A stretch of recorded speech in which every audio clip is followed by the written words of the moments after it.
5.000 ushtarë amerikanë më pak do të jenë tani e tutje në bazat ushtarake në Gjermani. Kjo si pasojë një vendimi të Shteteve të Bashkuara të Amerikës që të reduktohet prania e saj ushtarake në disa shtete të Evropës.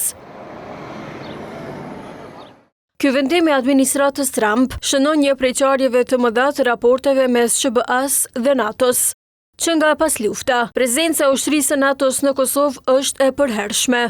Mirë po pavarësisht shëndrimit të SBA-s, që t'i tërheq një pjesë të trupave nga Evropa, NATO në një përgjigje për TVN nuk e ka qartësuar nëse ky vendim mund ta prek edhe Kosovën. Forcat dhe qëndrimi i KFOR-it rishikohen dhe përshtaten periodikisht, ndërsa rrethonat evolojnë. Kjo siguron që misioni ynë të mbetet i përshtatshëm për qëllimin. KFOR-i vazhdon të përmbush mandatin e tij sipas rezolutës 1244 të Këshillit të Sigurimit të OKB-s të vitit 1999 për të ndihmuar në ruajtjen e një mjedisi të sigurt dhe të mbrojtur për të gjithë njerëzit në Kosovë, si dhe lirinë e lëvizjes në çdo kohë dhe në mënyrë të paanshme.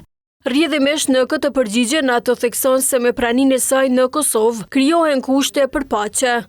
Prania dhe aktivitetet e përditshme të KFOR-it në të gjithë Kosovën krijojnë hapësirë për dialog politik. Stabiliteti në rajon në fund të vitit varet nga zgjedhja e diplomacisë nga të gjitha palët mbi dhunën. Rruga drejt paqes afatgjatë është politike. NATO vazhdon të mbështesë fuqimisht dialogun e lehtësuar nga BE-ja për normalizimin e marrëdhënieve midis Beogradit dhe Prishtinës, si kornizë për të zgjidhur çështjet e pazgjidhura me respekt për të drejtat e të gjitha komuniteteve.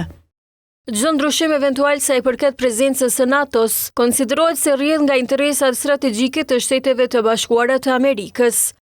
Në kuadër të kësaj, mentor Vrajolli nga QKSS vlerëson se duhet punuar për të arritur më shumë bashkëpunimin e institucioneve kosovare me ato të KFOR-it. Kjo më tepër varet edhe prej objektivave strategjike të Shteteve të Bashkuara të Amerikës, megjithatë nuk duhet ta nënvlerësojmë NATO-n si aleancë, mendoj që në kuadër të NATO-s ka sinergji të mjaftueshme dhe NATO është e vendosur që paqja në Kosovë të jetë e siguruar, kështu që nuk duhet të kemi frikë të madhe, por në anën tjetër nuk duhet ta neglizhojmë ndërtimin e sektorit mbrojtjes.